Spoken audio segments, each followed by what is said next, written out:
Pak Selanjutnya Arfan. bagaimana kita?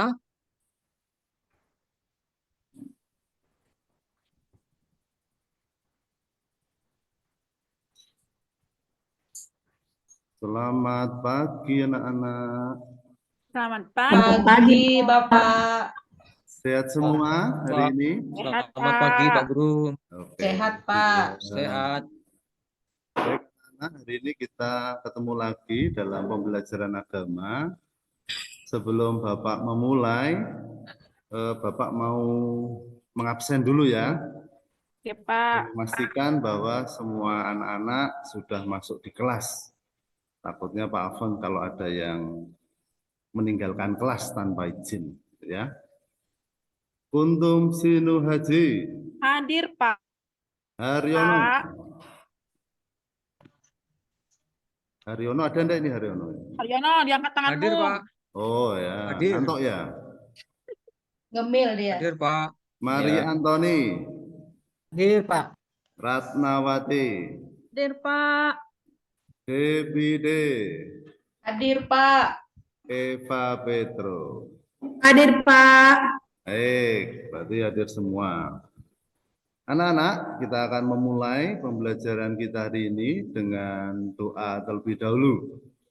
Mari kita bersatu di dalam doa, ya. Siapa yang mau mimpin doa? Saya, Pak. Oke, Debide. Mari kita Ratnawati berdoa. Pak. Baik. Teman-teman sekalian, marilah kita mengawali pelajaran kita dengan berdoa dalam nama Bapa dan Putra dan Roh Kudus. Amin. Amin. Terima kasih Debide yang sudah memimpin doa untuk kita bersama pada hari ini. Teman-teman dan anak-anak yang terkasih, hari ini kita akan melanjutkan pembelajaran kita. Minggu yang lalu kita bicara soal apa itu gereja. Gereja dipahami sebagai apa? Kalau minggu yang lalu? Kumpulan orang yang percaya kepada Allah, Pak. Betul sekali. Jadi, Allah, Pak. betul, Ratna pintar. Yang lalu kita bicara soal makna gereja sebagai umat Allah, sebagai persekutuan yang terbuka. Nah, hari ini kita akan bicara soal sifat-sifat gereja. Kalau kita yang beragama Katolik, ya, karena kan di sini ada juga yang beragama non-Katolik, itu dalam doa aku percaya disebutkan tentang sifat-sifat gereja itu, yaitu gereja yang satu, kudus, Katolik, dan Katolik, apostolik. apostolik. Nah, pada kesempatan ini kita hanya akan mempelajari satu sifat dulu, yaitu soal kesatuan gereja. Sifat gereja yang satu. Minggu depan kita akan melanjutkan pada sifat yang kedua, yaitu kudus, kemudian Katolik, dan terakhir apostolik. Anak-anak yang terkasih, pada kesempatan ini, pada hari ini, tujuan pembelajarannya adalah pertama, nanti diharapkan anak-anak yang terkasih bisa menjelaskan tentang sifat gereja, khususnya satu, kesatuan gereja. Kemudian yang kedua, tidak hanya soal aspek kognitif atau pengetahuan saja, tapi anak-anak juga harus bisa mewujudkan, ambil bagian dalam kesatuan gereja itu dalam hidup sehari-hari. Ya.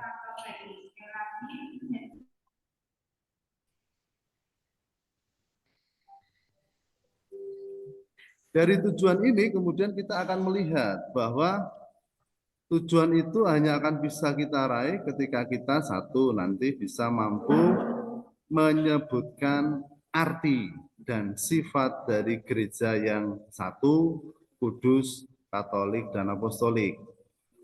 Yang kedua adalah mewujudkan gereja yang satu, kudus, Katolik, dan apostolik dalam kehidupan sehari-hari.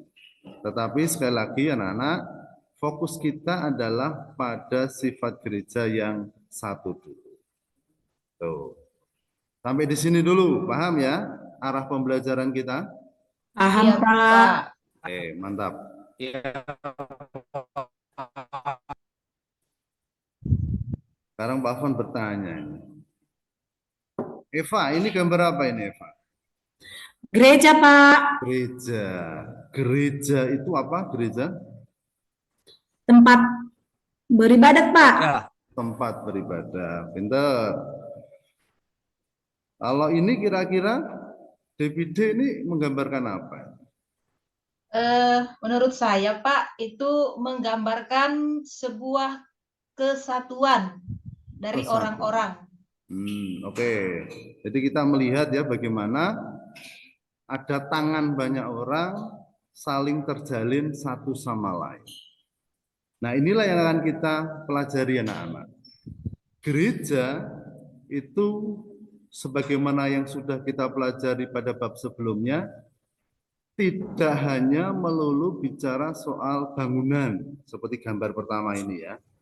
Tidak hanya bicara soal sebagai tempat ibadah, sebagai ruang untuk berdoa.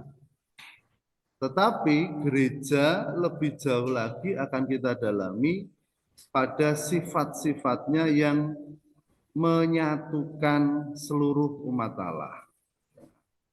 Maka hari ini kita akan belajar bagaimana sifat-sifat kesatuan itu nyata dalam diri gereja.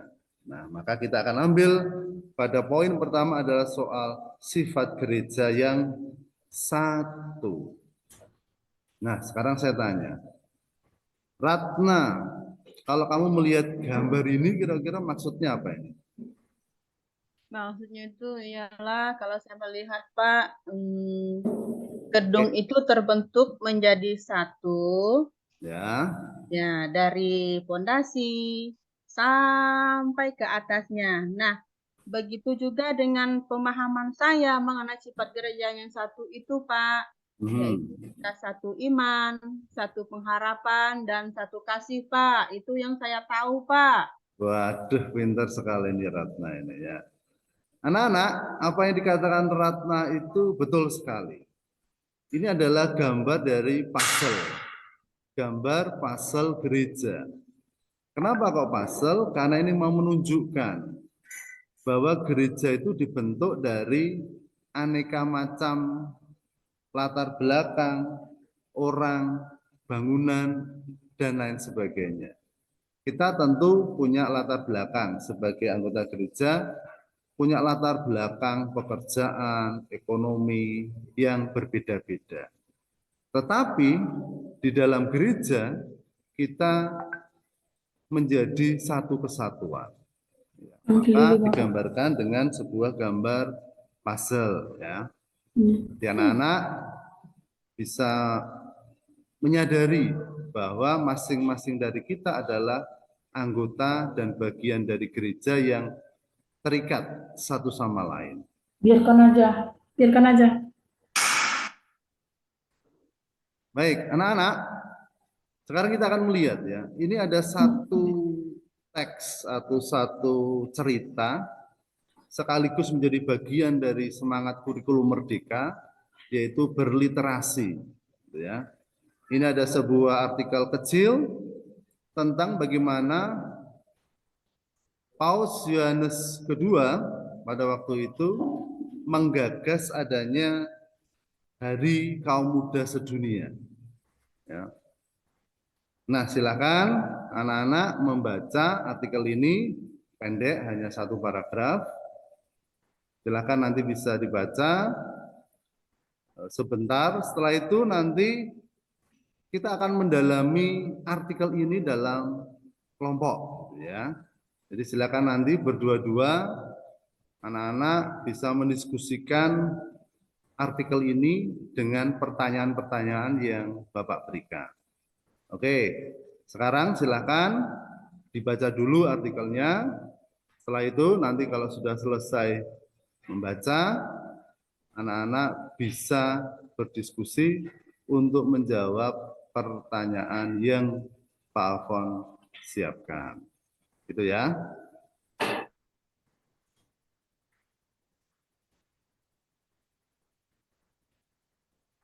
Pertanyaannya ini, anak-anak. Ya. Silakan nanti berdua-dua, teman-teman, anak-anak yang terkasih. Pertanyaan pertama, siapa yang memprakarsai World Youth Day? Kedua, apa tujuan Hari Kaum Muda Sedunia itu? Ketiga, apa yang dilakukan selama pertemuan kaum muda sedunia itu? Yang keempat, apa pesan dari Paus Fransiskus untuk kaum muda sedunia? Dan yang terakhir adalah apa makna sifat kesatuan gereja dalam pertemuan kaum muda sedunia itu? Oke, silakan teman-teman.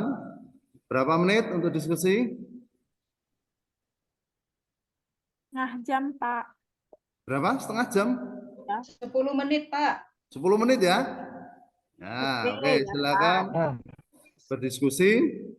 Setelah itu nanti saya minta kalian perwakilan beberapa anak, beberapa kelompok bisa mempresentasikan apa yang menjadi pertanyaan pada pendalaman artikel tentang World Youth Day ini ya.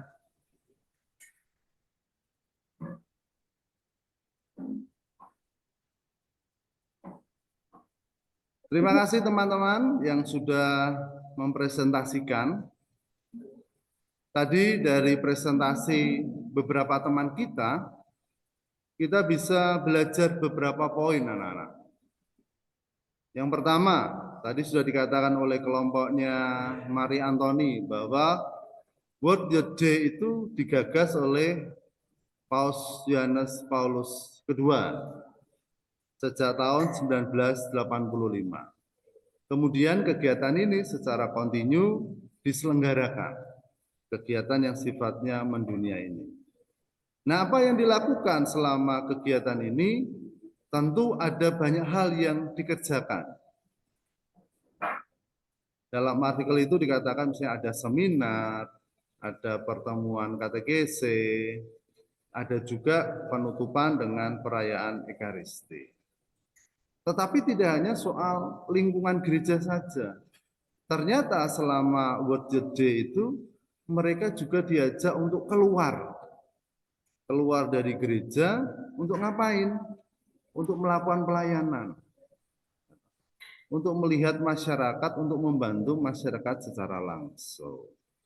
Ya, maka dari satu artikel ini, dari sebuah cerita tentang World Youth Day ini, kita bisa melihat bagaimana sifat kesatuan gereja sebagai sebuah kesatuan, sebagai sebuah komunio yang diwakili oleh kaum muda pada waktu itu. Ya, ini hanyalah salah satu contoh. Tentu ada banyak sekali contoh lainnya dalam masyarakat kita, di gereja kita, di sekolah kita, yang menunjukkan bagaimana sifat kesatuan gereja Katolik. Ya. Kalau di gereja itu misalnya ada apa? Kelompok apa itu yang menunjukkan soal kesatuan itu? Misalnya apa? EKM, Pak. Ya, oke, betul. Ada Ekaristi Kaum Muda. Apalagi? Orang Muda Katolik. Nah, OMK.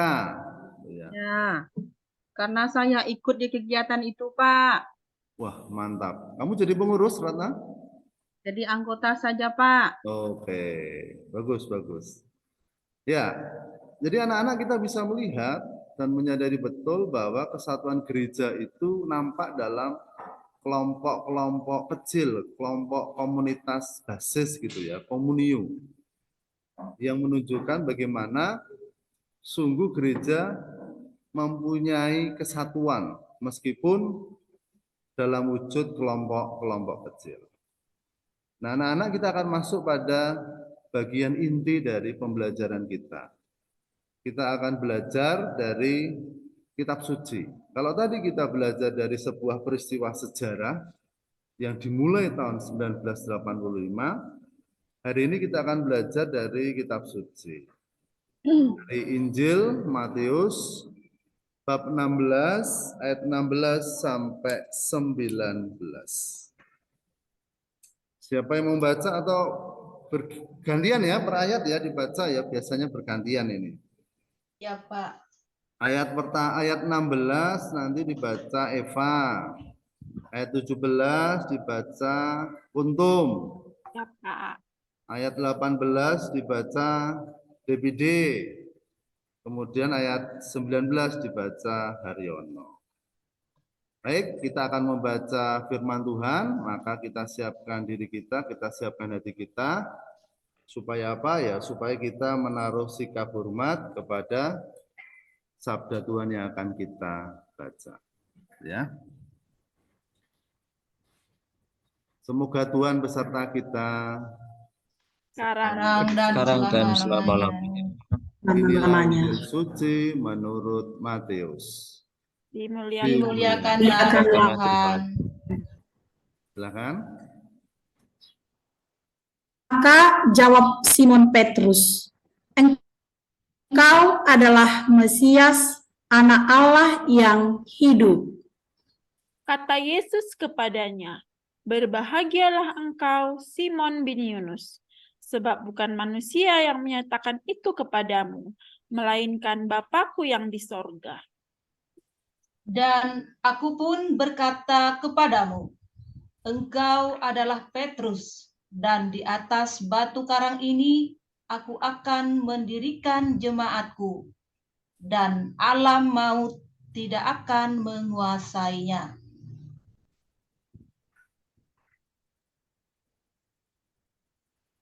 Haryono. Kepadamu akan kuberikan kunci kerajaan surga. Apa yang kau ikat di dunia ini akan terikat di surga. Dan apa yang kau lepaskan di dunia ini akan pas di surga. Demikianlah sabda Tuhan. Terpujilah Terpujilah Kristus. Kristus. Baik, terima kasih anak-anak. Dalam Injil Matius ini tergambar bagaimana ini adalah percakapan antara siapa? Simon dan Yesus. Simon Petrus dan Simon dan Yesus. Petrus, Pak. Ya, betul sekali ya. Bagaimana Simon Petrus dan Yesus bercakap-cakap, dan percakapannya, inti percakapannya itu sungguh berat ya. Pembicaraannya, materi pembicaraannya itu sangat berat. Kenapa?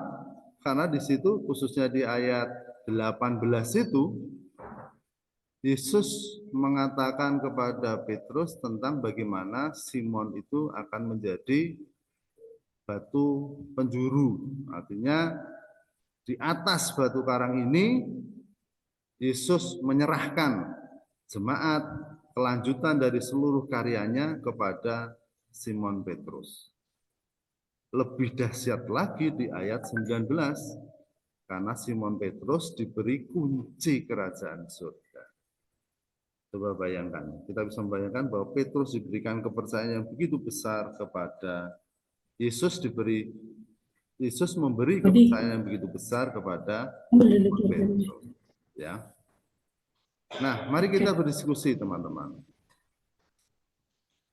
Kalau tadi sudah kelompok, sekarang kita secara langsung saja untuk menjawab pertanyaan-pertanyaan yang ada dalam materi ini. Ya. Yang pertama, nanti silakan kalian sambil berpikir, sambil membacakan, kalian berpikir untuk kira-kira jawabannya apa ya dari pertanyaan. Yang pertama adalah, apa makna gereja yang satu menurut teks-teks kitab suci di atas tadi? Yang kedua, apa peran Petrus dalam gereja? Kemudian yang ketiga, bagaimana cara mewujudkan kesatuan gereja? Yang keempat, apa yang bisa kita lakukan secara konkret sebagai anggota gereja Katolik untuk mewujudkan kesatuan gereja? Nah, ini silakan kalian pikirkan dulu selama 5 menit. Setelah itu nanti Pak Alphonse akan bertanya kepada kalian terkait pertanyaan-pertanyaan ini. Sebagai sebuah pendalaman supaya kita jangan sampai melewatkan begitu saja teks dari Injil Matius yang sangat indah. Ya.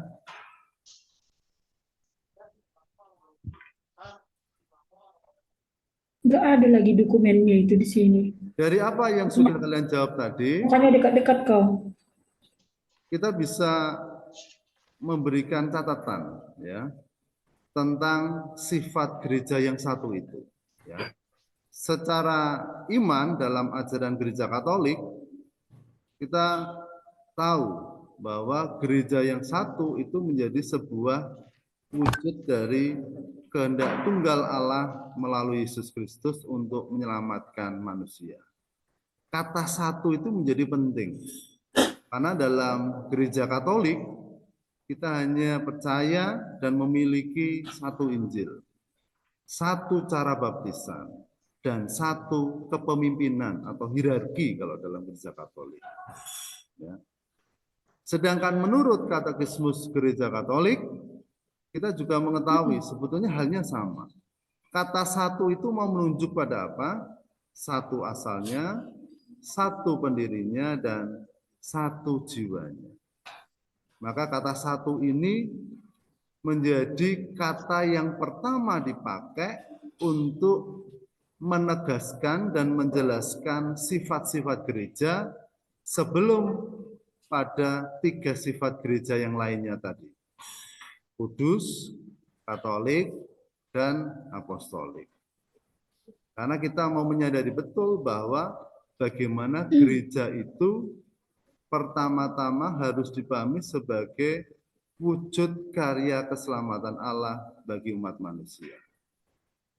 Yang nampak dalam perutusan Yesus untuk menyelamatkan manusia di dunia dan tradisi-tradisi yang muncul kemudian.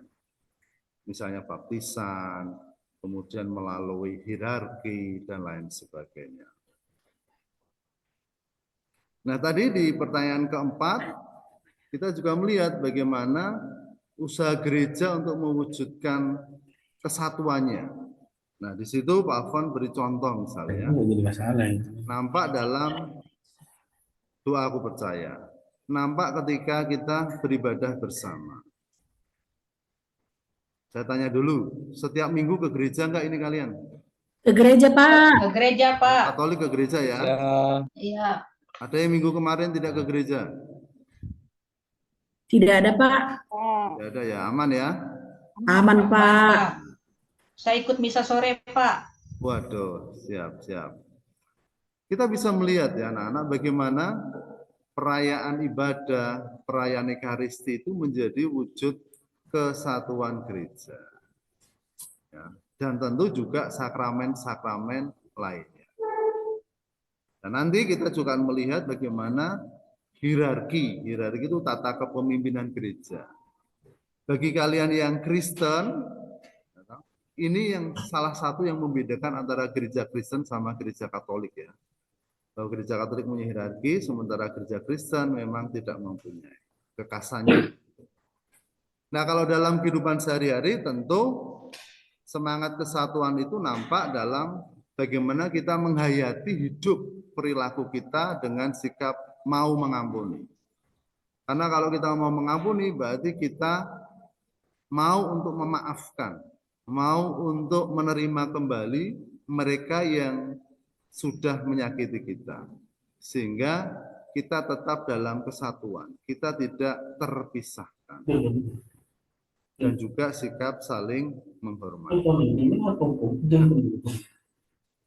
Saya singgung sebentar tadi, saya sempat menyebut soal hierarki, jadi ini strukturnya ya teman-teman. Khususnya bagi kalian yang non-Katolik supaya tahu bahwa gereja Katolik punya hierarki. Ya. Kepemimpinan gereja, tentu paling tinggi, paling utama adalah Yesus Kristus, kemudian Bapak Paus, Uskup, Imam atau Diakon Tertabis. Dan yang paling banyak jumlahnya tentu adalah kaum awam atau umat Allah.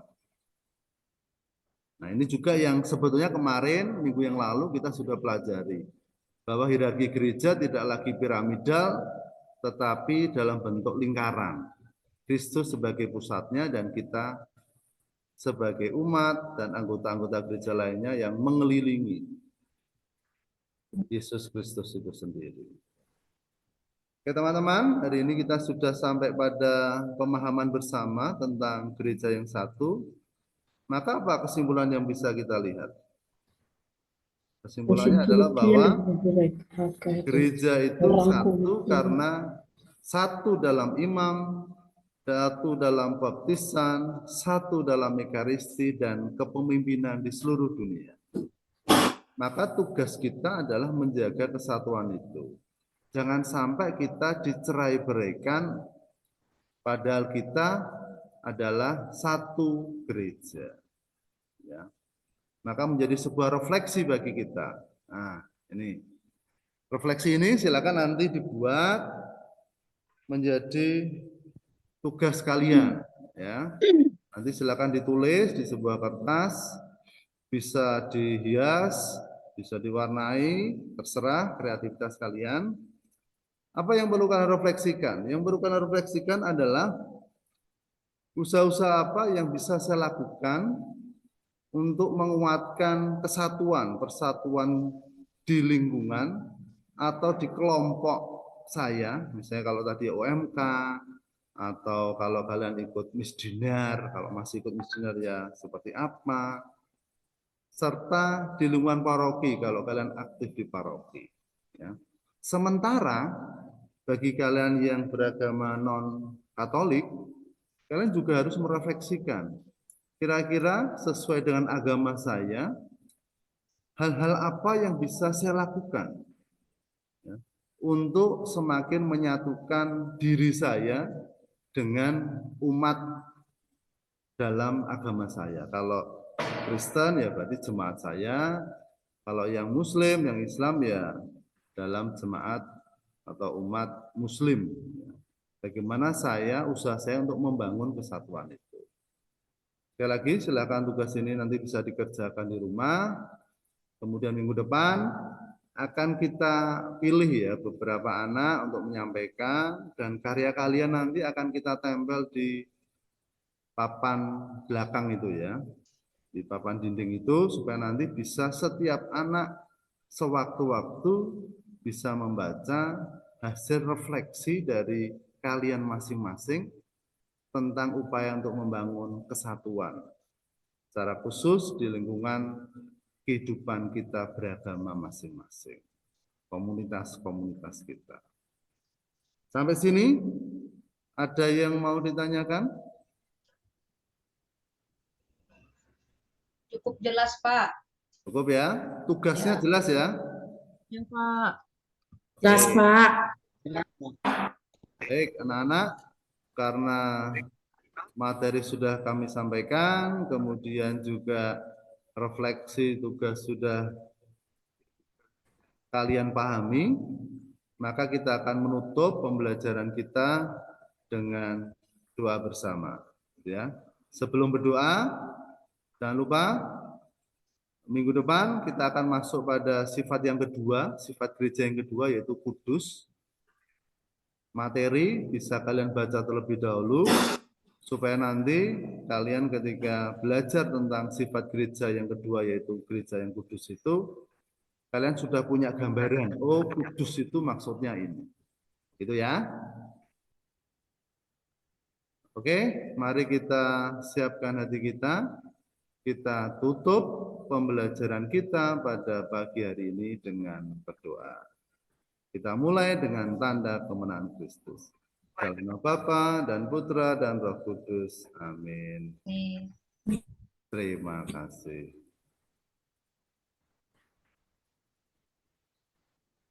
Terima kasih. Terima kasih Pak Guru.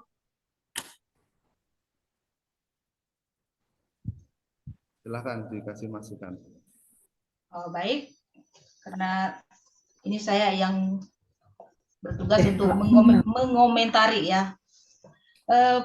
Pada dasarnya saya lihat ini Pak Alfon sudah membawakan dengan baik, bahkan secara lengkap. Dari materi-materinya juga disampaikan kepada peserta didik dengan begitu terperinci. Sehingga kalau saya yang sebenarnya jadi siswinya, memang saya memahami betul apa yang sudah disampaikan oleh Pak Alfon ini. Jadi tanggapan saya begitu, Pak. Sudah baiklah, bahkan lebih baik. Seperti itu. Terima kasih Bu DBD. Secara keseluruhan ini Pak ya. Ya. Itu menurut saya sudah sangat baik. Demikian Pak, terima kasih.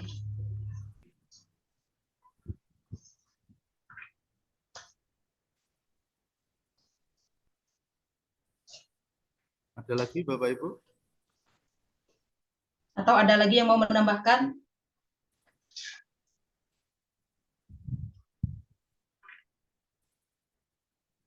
Sudah cukup bagus, Bu. Baik, terima kasih Bapak Ibu.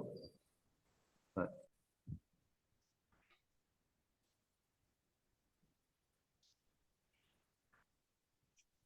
Sudah. Baik lagi anak semuanya.